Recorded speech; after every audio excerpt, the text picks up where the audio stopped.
tous, bienvenue à vous sur cette nouvelle vidéo. J'avais un peu déserté, avouons-le, YouTube. J'ai des fois retourné des rushs que je n'ai pas mis, mais je me suis dit que 2023, année du grand changement. Mais avant tout, avant de parler de 2023, grand changement, etc., on va peut-être faire un bilan déjà de 2022 qui aura quand même été une année plus que mouvementée. Après, bon, visiblement, déjà personnellement, j'aime bien hein, quand quand c'est mouvementé, mais là, on va dire que je ne suis vraiment pas épargnée sur plein de choses. Donc aujourd'hui, on va faire un tag que j'ai récupéré donc sur la chaîne des pépites de Gladys. Donc j'essaierai, si j'y pense, de vous mettre tout en bio. Et c'est un tag qu'elle avait fait pour 2020, 2022. J'ai adapté les dates et voilà. Donc c'est assez simple. Il y a six questions. Je vais rajouter deux, trois petites choses supplémentaires et puis ça va le faire. À savoir que là, donc je tourne, on est le 30 décembre. Actuellement, pour l'année, j'ai lu 143 livres, enfin 143 tout compris, c'est-à-dire audiobook, BD, manga, voilà. Donc je trouve ça pas mal en vrai par rapport à 2021. J'en ai lu de plus. Sachant qu'en plus, avec l'ouverture de mon entreprise, etc., des fois je trouvais que je lisais pas beaucoup. Mais j'avoue que cette année, pour pareil, qui ne pourrait pas, beaucoup de choses ont changé dans ma vie. Et notamment en mai, j'ai commencé à faire du Twitch. Et c'est vrai qu'en juin, je faisais que des read with me. Donc le concept d'un read with me, pour ceux qui ne sauraient pas ce que c'est qu'on utilise la méthode Pomodoro, donc qui est une méthode de concentration. On se définit un temps de concentration, là où on est censé faire quelque chose. Donc là, techniquement, c'était lire. Et après, on fait un peu de blabla. Et c'est vrai qu'en juin, j'ai fait ça à 100% parce qu'après, en juillet et en août, j'avais commencé une formation, donc j'ai commencé à moins lire. Et puis en octobre, j'ai ouvert donc mon entreprise. Donc c'est vrai que ça s'est un peu calmé. J'ai essayé de produire un maximum de choses, enfin, des stickers, des dessins, enfin voilà, tout ce qu'on peut me demander, sachant que je me suis installée en tant que graphiste illustratrice. Donc, une année riche en nouvelles choses, voilà. Du coup, on arrive peut-être sur le tag. Donc, la première question, c'est les trois meilleures lectures donc, de 2022. Et je vous avoue que déjà, direct, j'ai triché. Parce qu'en fait, je n'ai pas su choisir. Donc, en fait, j'ai 5 lectures. Et encore, il y en a là où je m'engage dans des sagas, donc c'est assez... voilà. Donc la première, et ça je vous le mettrai en affichage parce que je l'avais eu en service presse et en audio, c'était Le guerrier de porcelaine de Mathias Malzieu. Et en fait, il va raconter l'histoire de son père qui était dans le Beacherland, donc pas très loin d'ici, là où moi je suis née. Bon, il a un peu romancé, un peu, voilà. Mais du coup, je trouve ça enfin, assez marrant pour moi d'entendre parler d'une région que je connais très très bien, vu que j'ai quand même passé toute mon enfance et que même là, je n'habite encore pas si loin de l'endroit que ça. J'ai vraiment tout adoré. Et puis bon, en plus, l'audio avec la voix de Mathias Malzieu, moi, à part vous dire j'achète, je ne sais pas quoi vous dire, mais je vous incrusterai la couverture. Je vais même vous montrer, mais voilà, c'était une lecture hyper sympa et vraiment toujours par Mathias. J'avoue que les lectures audio de Mathias, que fait pour l'instant. J'ai pas encore tenté, ce qu'on n'a pas fait en. Mais l'histoire d'un vampire en pyjama, c'est abusé. Comment c'est bien fait, en plus il chante. Enfin, vraiment, n'hésitez pas à découvrir, peut-être même si c'est votre premier livre audio, parce que je trouve bien fait et je pense que après tout le monde n'est pas capable de le faire, hein, mais que ça soit l'auteur qui raconte lui-même son histoire, c'est potentiellement encore un peu plus émouvant que si c'est un autre lecteur lambda. En autre lecture, j'ai Babel Corp, Genesis 11. J'ai kiffé la trilogie, je vous montre que le tome 1. J'avoue que j'étais pas fan de la couverture, j'en avais entendu parler, et je me suis dit, ben non. Et en fait, j'ai commencé et j'ai dévoré le tome, je me les suis achetés carrément papier, tous les trois. Je me dis, je vous en montre que un. Et en fait, on va suivre Emmett qui va embarqué dans le Genesis 11, qui est un vaisseau de la compagnie de Babel Corp. Et en fait, toutes les personnes qui sont sélectionnées pour faire ces missions, leurs familles en fait sont un peu dédommagées, si on peut dire ça comme ça. Donc sa mère est très très malade et donc grâce à son inscription à Babel Corp, ben sa mère pourra avoir des meilleurs soins, etc. Mais il va quand même partir dans l'espace et ils doivent plus ou moins apprendre à survivre. Ils vont avoir plein d'épreuves et tout pour voir s'ils sont résistants. Enfin, les trois tomes sont assez dingues. Il y a juste la discuter. Mais j'ai vraiment eu envie. Alors, je sais pas si vous, ça vous arrive. Moi, ça m'arrive de temps en temps. C'est qu'il y a des livres, ça se trouve, ils me font pas envie. Et du jour au lendemain, boum, il me le faut. Il faut que je le lise. Et en fait, ça a été exactement ça avec celui-là.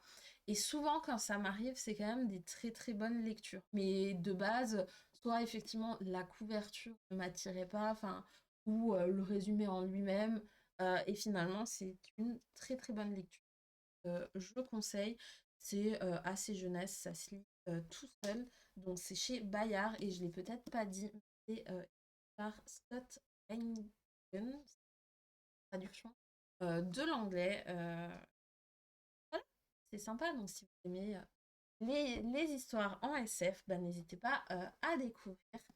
Ensuite, et pareil, là j'en ai entendu parler, reparler, et je suis pas allée le chercher. Ah, voilà. Et je suis pas allée le chercher. C'est une saga qui va être bientôt en 8 tomes, qui pour l'instant en a 7.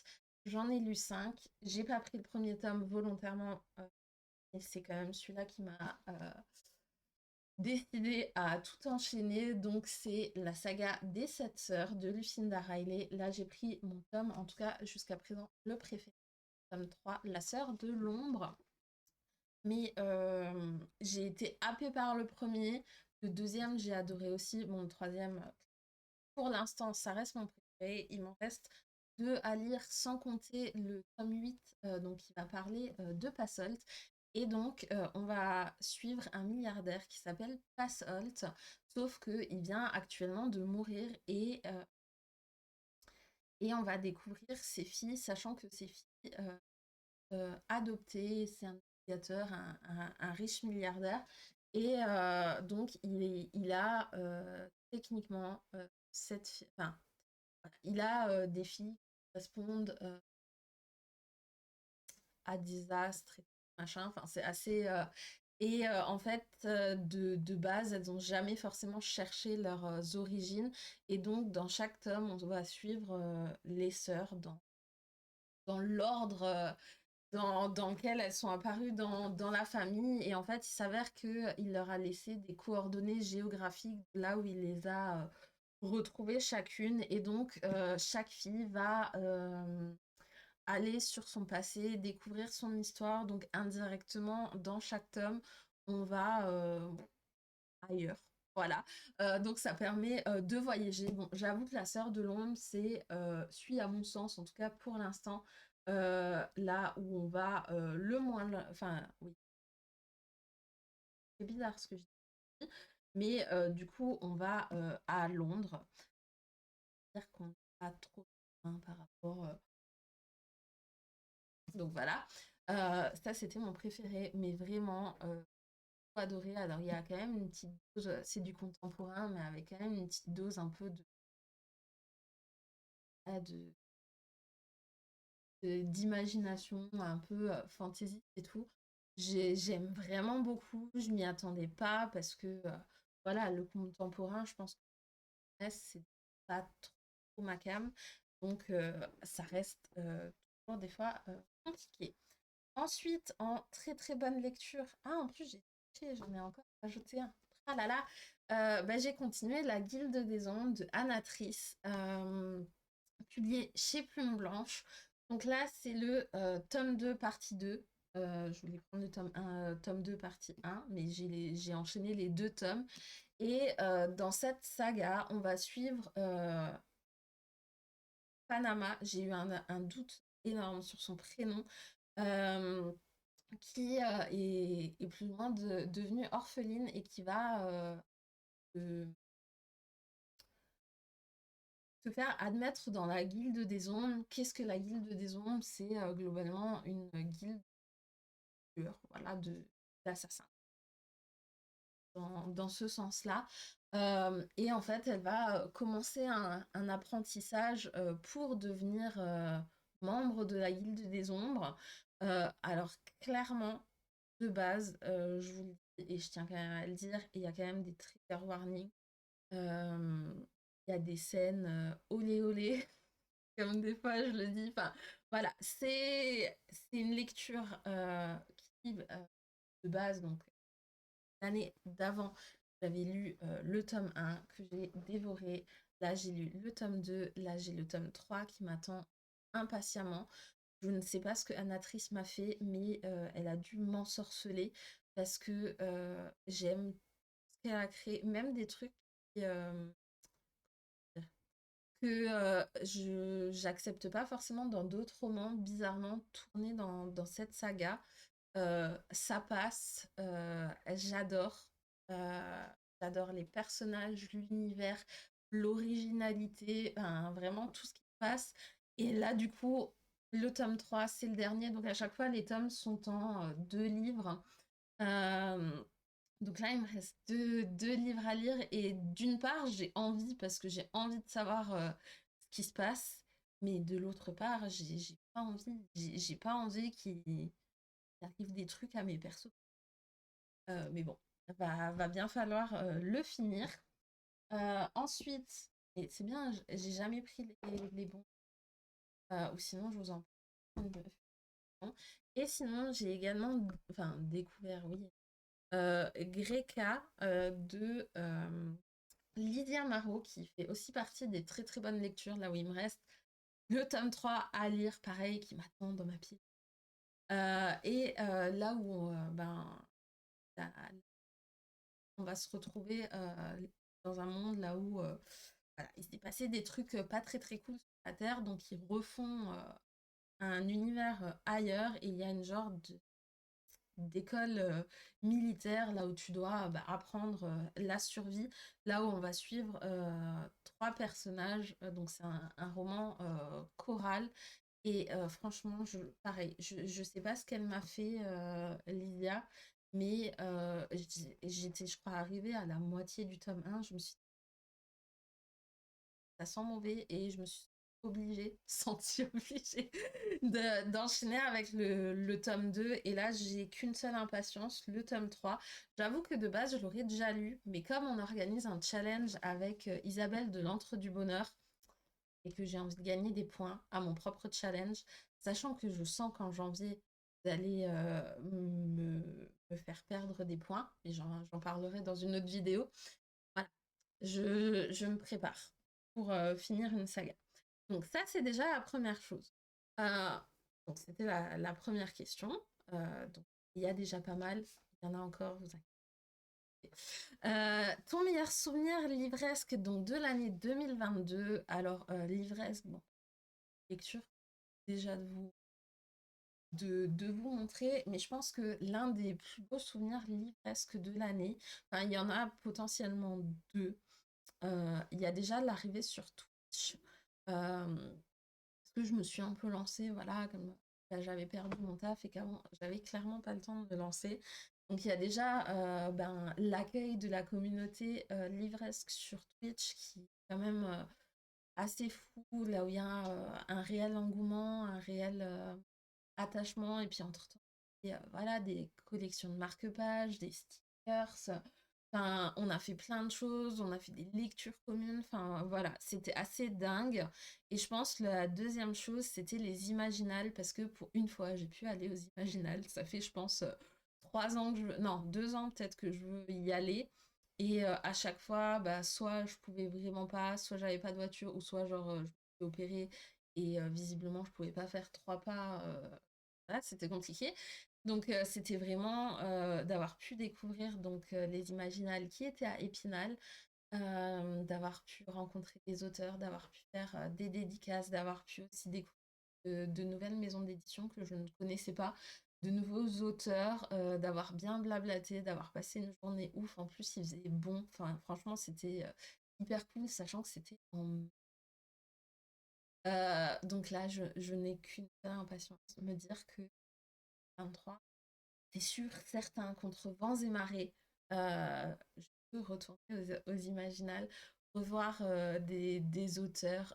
J'ai pu rencontrer genre Amandine Peter. Ça paraît peut-être, voilà, mais j'ai trop adoré parce que moi je l'ai découvert en auto-édition, donc maintenant elle est éditée chez Explora Édition.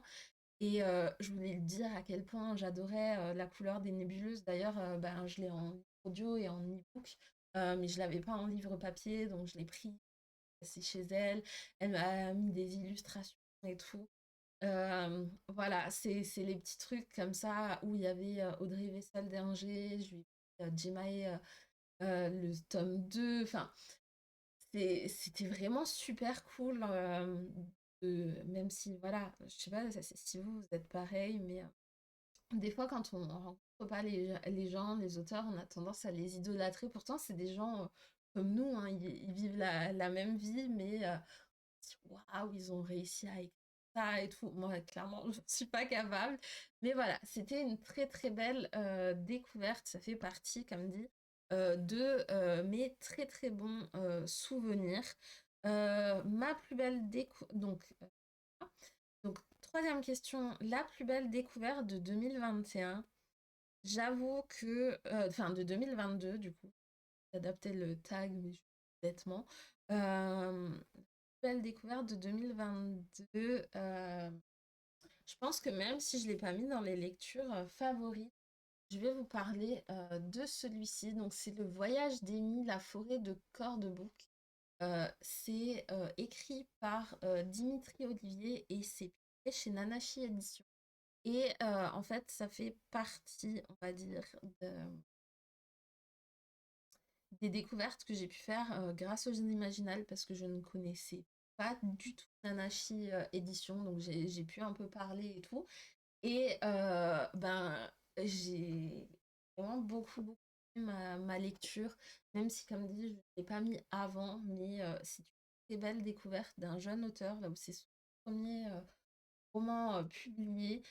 Et donc, on va suivre Amy qui a 18 ans, et en fait, on la retrouve dans le noir. Elle a plus beaucoup de souvenirs. Enfin, elle sait qu'elle était dans un monde, elle a sûrement des habitudes, mais on la retrouve dans un endroit complètement noir et d'un coup, elle va sortir de là et elle va se retrouver devant une habitation bien que très très atypique et elle va rencontrer un homme qui Isabelle qui va lui faire profiter technologie, là où elle va essayer de retrouver la mémoire, etc. Et en fait, il s'avère qu'un peu plus loin, elle est censée avoir une mission. Elle va devoir acquérir un certain savoir, savoir comment le monde fonctionne et tout ça, parce qu'elle a été sélectionnée pour une mission. Donc ça, c'est le premier tome. Si je me trompe pas, quand j'avais parlé avec l'auteur, il a dit que dans l'idéal, il le voyait en 5 tomes. Je suis quand même assez impatiente parce que pour l'instant, en tout cas depuis que le tome 1, je suis assez impatiente de pouvoir lire la suite. C'est très bien. premier roman. Donc voilà, je pense que c'est euh, l'une des plus belles surprises, mais après, comme dit, il y en a d'autres qui étaient des très très très très belles surprises. Euh, enfin, découvertes, comme vous voulez. Et du coup, mais j'ai pris le mauvais tome. J'ai lu aussi Sistra, le tome 2 du coup, la seconde épreuve. J'avais surkiffé le tome 1, le tome 2. C'est écrit par Marie Singel, et chez Plus Blanche, où il y a beaucoup de planches. C'est une découverte d'autrice. Voilà, je pense que je vais découvrir d'autres romans de l'autrice parce que ce que j'ai déjà lu d'elle jusque-là m'a beaucoup plu. Donc je pense que je vais continuer. Il va y avoir un incident livresque, donc on va essayer de faire doucement. Donc voici pour cette troisième question et on va partir sur la quatrième et là trois livres que je n'ai pas lus cette année mais qui sont prévus pour l'année prochaine. Donc il y a l'Empire d'écume. Alors,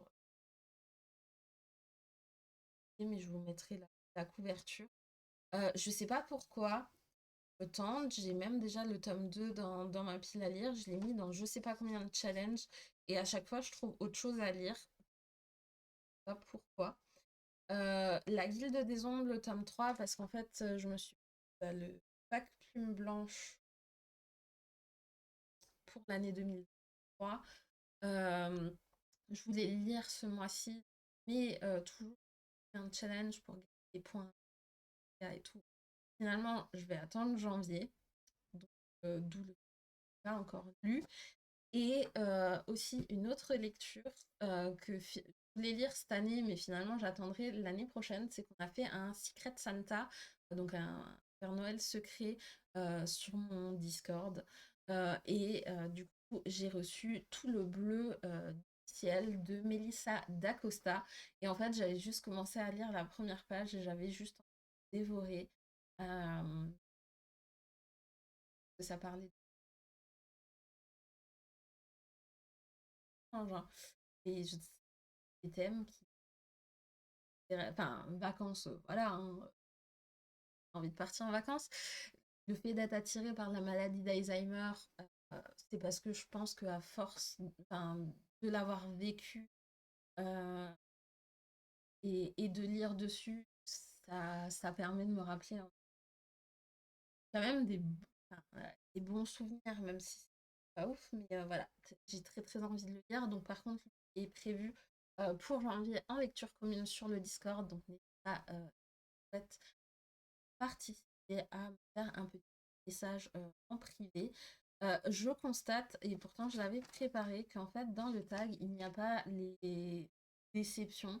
Je m'en étais mis de côté quand même, au cas où. Je vais peut-être quand même en parler dans cette question et j'adapte moi-même le tag.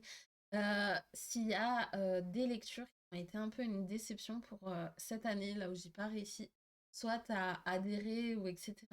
Il y a eu Tout ce qui est sur Terre doit périr, qui a été écrit par Michel Bussy. C'était ma deuxième lecture écoute. Je l'avais acheté il y a longtemps et en fait de base il l'avait publié sous un autre nom. Après il a quand même dit que c'était j'ai trouvé ça très, très, très long. Euh, Enfin, la première fois que j'avais commencé à l'écouter, je savais pas que c'était Michel Bussy. J'aurais pas pu m'en douter, clairement. C'est construit complètement différent par rapport à ce qu'il a déjà pu faire. Donc ça m'a assez perturbée. L'histoire aurait pu être bien, mais je sais pas si j'ai pas adhéré parce que je l'ai écouté en audio, mais en tout cas, ça a été assez compliqué. Ensuite, j'ai aussi eu quelle de Andrea Schwartz, là où j'ai pas beaucoup. Enfin, j'ai pas réussi à adhérer à l'histoire. Il y a 5 tomes, ça me paraissait assez dingue, mais je trouve ça assez moyen. Et il y a également eu Ouijigo,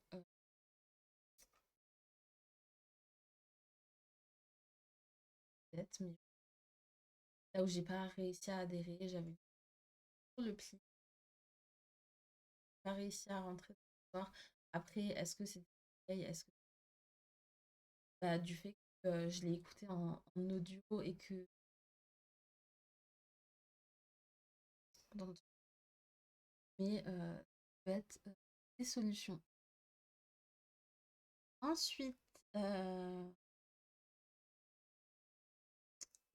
voilà pour cette question que je fais.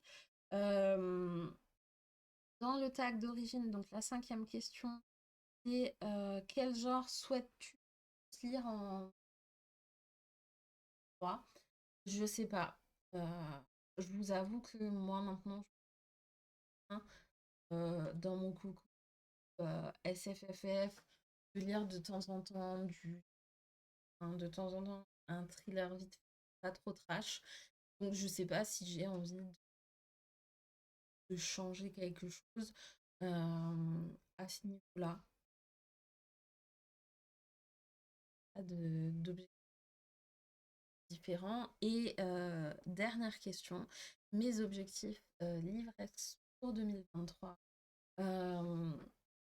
Bah là, du coup, je pense que je vais parler du challenge et je le mettrai dans le titre en fait avec donc Isabelle de l'entrepreneur. Nous avons créé un challenge qui va se dérouler sur Instagram qui s'appelle Délivreté Saga. Parce qu'en fait, au fur et à mesure, on se rendait compte qu'à force de suivre une chaîne, ce que vous voulez, on a tendance à beaucoup acheter,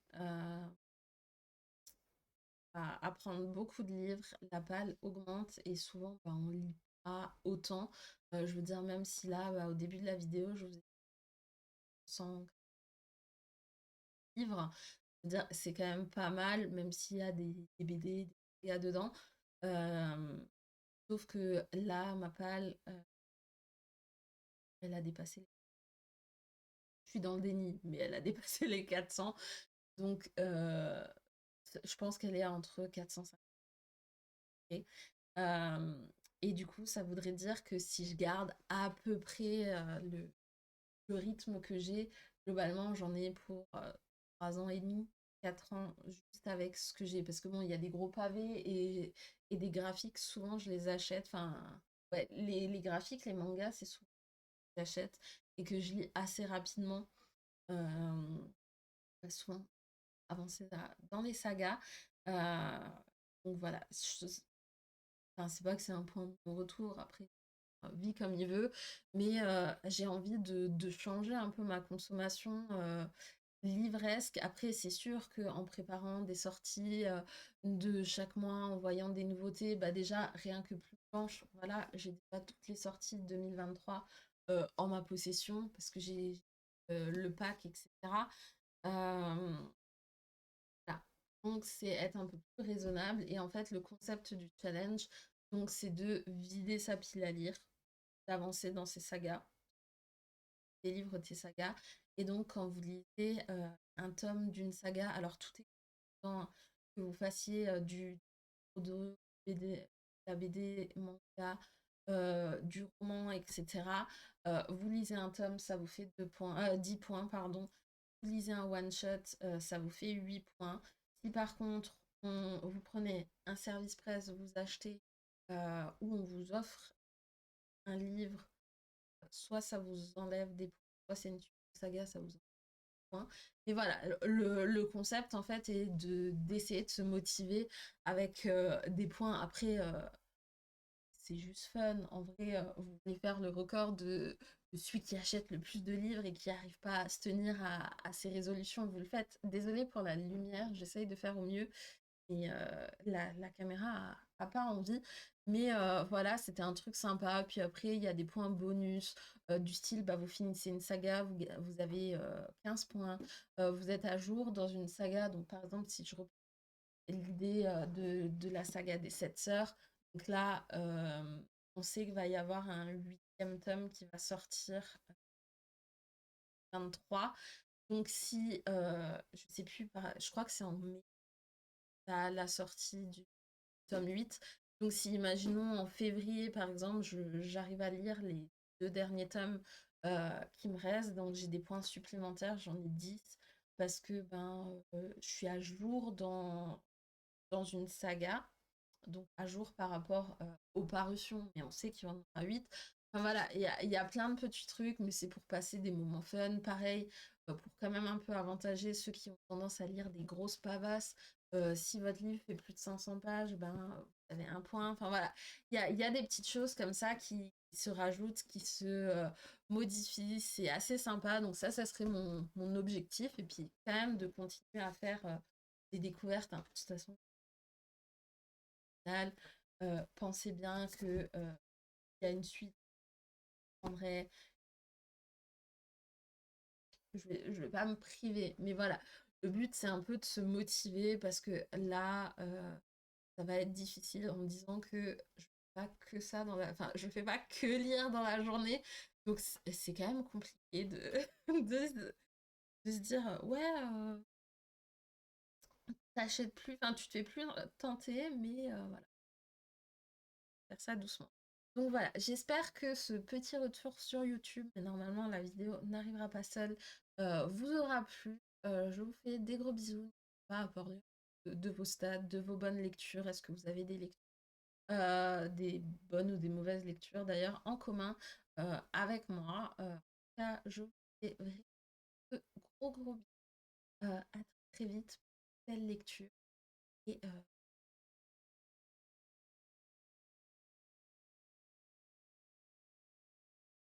ciao ciao.